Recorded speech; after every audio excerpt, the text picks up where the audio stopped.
नमस्कार, स्वागत है आपका नादिर टीवी के इस बुलेटिन में। आपके साथ मैं हूं पूनम। बुलेटिन की शुरुआत करेंगे इस वक्त की खबर के साथ। इस वक्त की खबर हमें मिल रही है लखनऊ से। कानपुर देहात मौत का मामला,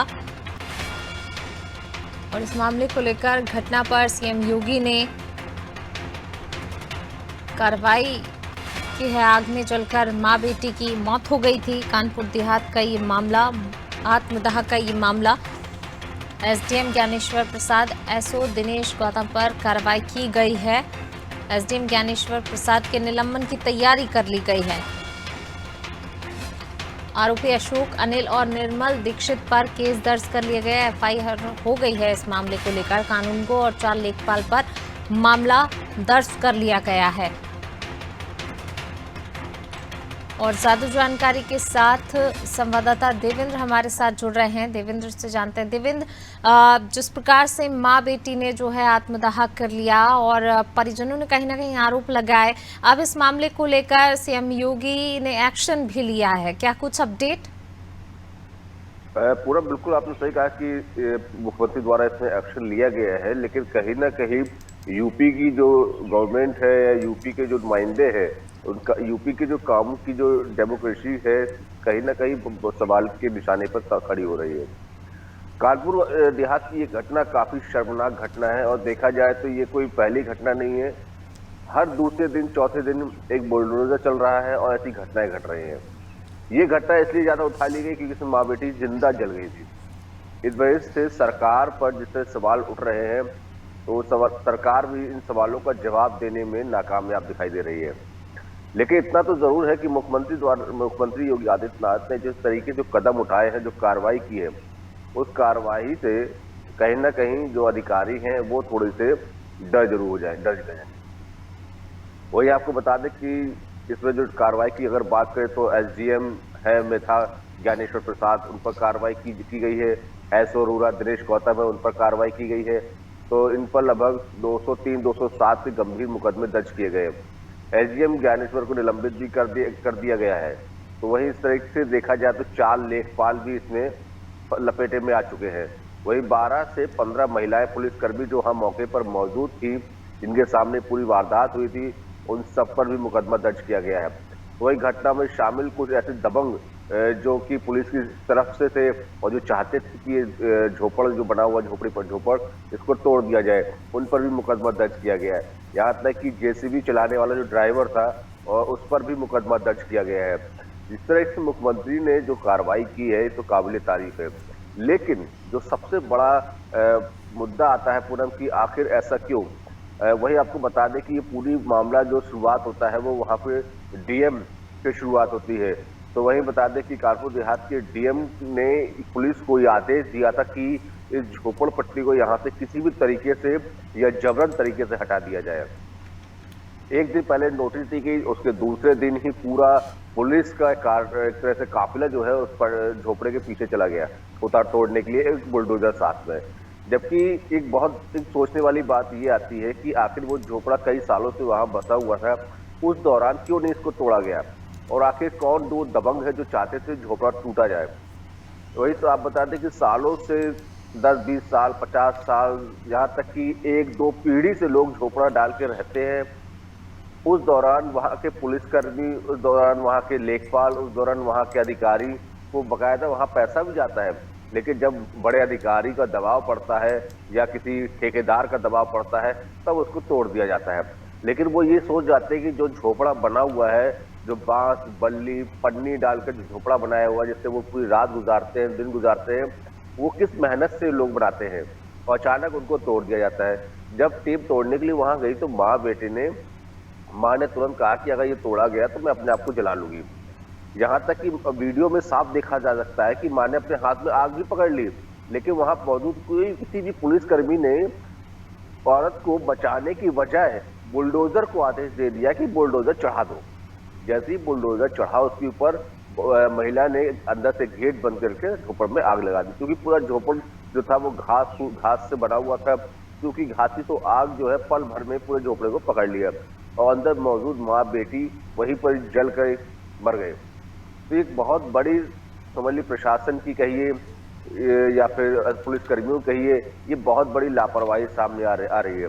देखा जाए तो मुख्यमंत्री जो एक बुलडोजर मुख्यमंत्री के नाम से चर्चित में है, कहीं ना कहीं उनका बुलडोजर का जो है दुरुपयोग किया जा रहा है। मुख्यमंत्री अपने समय पे तो अच्छा कार्य कर रहे हैं, लेकिन उनके जो नुमाइंदे हैं, उनकी छवि पूरी खराब करने में कोई कसर नहीं बिता रहे हैं।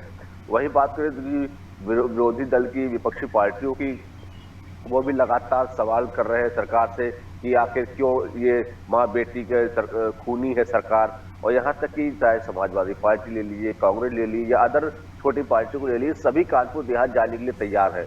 लेकिन पुलिस ने कई लोगों को घर पर नजरबंद कर दिया, तो कई लोगों को हाईवे पर ही रोक दिया गया। तो इस तरीके से पुलिस उनको रोक रही है। और वहीं दूसरी तरफ से ये बात सामने आ रही है कि ब्रजेश पाठक जो कि सरकार के उप मुख्यमंत्री हैं स्वास्थ्य विभाग के, उन्होंने परिजनों से अपने मोबाइल पर वीडियो कॉन्फ्रेंसिंग कर बात की और उन्हें आश्वासन दिया कि हम इस पर पूरी बड़ी से बड़ी सख्त कार्रवाई भी करेंगे। तो इस पर शिवपाल यादव भी लगातार जवाब देते जा रहे हैं ट्विटर के माध्यम से कि आखिर सरकार चाहती क्या है, कि हमें किसी उनके पास जाने नहीं दिया जा रहा है और खुद सरकार के ब्यूरोक्रेसी उप मुख्यमंत्री हैं, वो यहाँ पर फोन में बातचीत कर रहे हैं।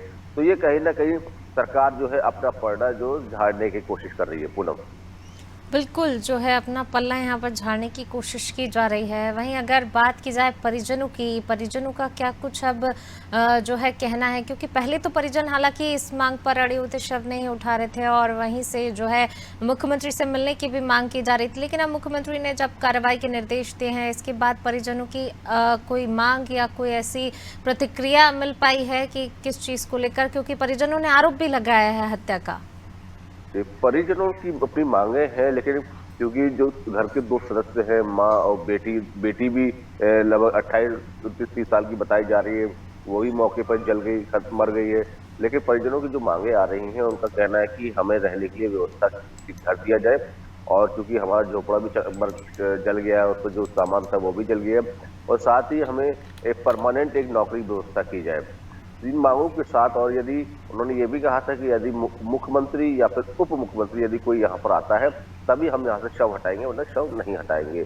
लेकिन यह है कि सरकार के अभी इस तरफ से कोई ऐसा जवाब नहीं आया है कि मांगों को लेकर के आखिर सरकार की मांगों को मानती है या नहीं मानती। लेकिन कहीं ना कहीं बहुत बड़ा ये चैलेंज सामने आया है सरकार के मुख्यमंत्री के लिए, क्योंकि ऐसे कई जगह बुलडोजर जो चलाए जाते हैं, यानी कितने घर बेघर हो गए हैं। वही अगर बात करें, कुछ दिन पहले ही हमारा अडानी टीवी के माध्यम से एक खबर चलाई गई थी कि लगभग 25-30 साल से लोग यहाँ रह रहे थे पन्नी झोपड़पट्टी डालकर, लेकिन वहाँ पर एलडीए द्वारा वहाँ पर बुलडोजर चला दिया गया। तो वही जब हमने वो झोपड़पट्टी लोग जो रह रहे थे उनसे जब बात की, तो उन्होंने कहा है कि पिछले 25-30 साल से हम एलडीए को पैसा दे रहे थे, यहाँ के पुलिस कर्मियों को पैसा दे रहे थे, तो कोई भी हमें परेशान करने नहीं आता था। लेकिन अचानक क्यों यहाँ पर सब लोग आ गए, पुलिस फोर्स लेकर सब तोड़ने के लिए तैयार हो गई। तो कहीं ना कहीं जब ऊपर से दबाव पड़ता है तब अधिकारी तोड़ने पर मजबूर हो जाते हैं। लेकिन वो ये भूल जाते हैं कि इससे 20-25 साल से जो वहाँ रह रहे हैं, तिनका इकट्ठा करके उन्होंने झोपड़े को तैयार किया है, और झोपड़े में जो परिवार रहता है, कई बार तो ऐसा होता है कि पीढ़ी दर पीढ़ी वहाँ पर बन जाती है और उसके बाद वो तोड़ दिया जाता है। तो तोड़ना बहुत आसान है, लेकिन आशियानों को बसाना वो सच में बहुत टफ होता है। यह वही समझ सकता है कि जिसने आशियाना को बसाया हो और बाद में तोड़ दिया भी हो। जी पूनम। जी बिल्कुल, बने रहिएगा देवेंद्र, आप हमारे साथ, मैं लौटूंगी आपके पास। तो माँ बेटी की मौत का मामला, दोनों ने ही जब प्रशासनिक अधिकारी जो है अवैध कब्जा हटाने के लिए पहुंचे थे, लेकिन जो है लोगों ने सालों से वहां पर रहे घर गृहस्थी जोड़ी, कहीं ना कहीं इस चीज़ का झटका जो है महिला को लगा, और महिला और बेटी दोनों ही जो है, माँ बेटी दोनों ही आत्मदाह कर लिया दोनों ने। और अब इस मामले को लेकर परिजन और पुलिस के बीच तकरार भी देखने को मिल रही है। प्रशासनिक अमला जब पहुंचा तो परिजन मांग पर अड़े थे सीएम ने, लेकिन अब सीएम से मिलने की मांग पर, और अब इस मामले में सीएम ने कार्रवाई भी की। चलिए अगली खबर की ओर रुख कर लेते हैं। अगली खबर, लखनऊ से अमेरिकन एम्बेसी के प्रतिनिधियों से मुलाकात, डीजीपी डीएस चौहान की प्रतिनिधियों से मुलाकात, डीजीपी मुख्यालय में डेलीगेशन से मुलाकात हुई है। डीजीपी के साथ में अन्य पुलिस अधिकारी भी मौजूद रहे, स्मार्ट पुलिसिंग तकनीकी पर विचार साझा किए। लखनऊ से खबर आपको बता रहे हैं, मुलाकात हुई है अमेरिकन एम्बेसी के प्रतिनिधियों से। डीजीपी डीएस चौहान की डेलीगेशन अमेरिकी प्रतिनिधियों से बात हुई यहाँ पर, और डेलीगेशन से मुलाकात हुई है। डीजीपी के साथ अन्य पुलिस अधिकारी भी जो हैं मौजूद रहे। स्मार्ट पुलिसिंग तकनीकी पर जो है विचार आपस में साझा किए गए, चर्चा हुई, एक महत्वपूर्ण चर्चा यहाँ पर।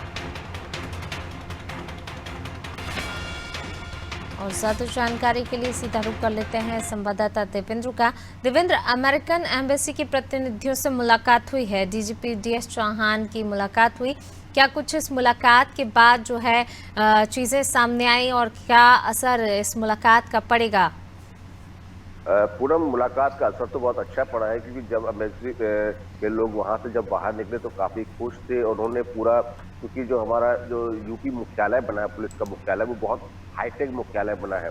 तो उस मुख्यालय का उन्होंने मुआयना भी किया। वहां पे पूरा खुद डीजीपी महोदय ने उन पूरा मुख्यालय उनको घुमाया और मुख्यालय की तारीफ भी की कि मुख्यालय का जो मॉडल था, मुख्यालय की जो खूबसूरती थी, मुख्यालय की जो मजबूती, उसकी सिक्योरिटी, उन सब को लेके कहीं ना कहीं अमेरिकन के जो एम्बेसी के लोग आए थे, बाहर से लोग, उन्होंने काफी खुश हुए थे और दोनों के बीच काफी लंबी वार्तालाप हुई है।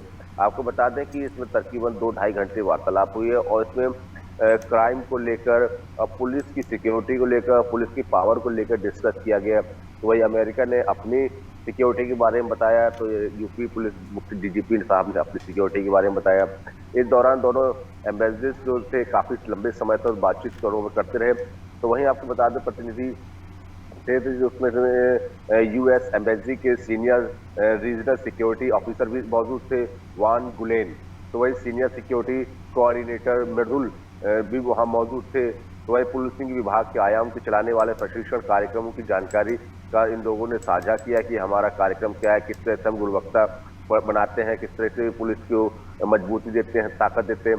तो वही प्रदेश के जो डीजीपी हैं, उन्होंने भी अपनी पुलिस की जो कार्यशैली है इसके बारे में बताया।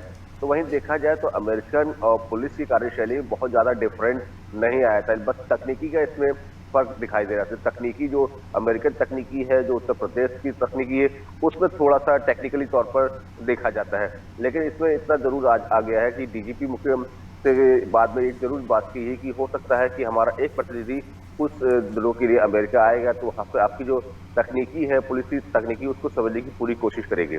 पूनम जी, शुक्रिया देवेंद्र उस तमाम जानकारी को साझा करने के लिए। तो बिल्कुल मुख्यालय में डेलीगेशन से डीजीपी की यहाँ पर मुलाकात हुई है, अमेरिकन एम्बेसी के प्रतिनिधियों से मुलाकात हुई। अब देखने वाली बात होगी आगे आने वाले समय में इस मुलाकात का और क्या कुछ असर दिखाई देता है।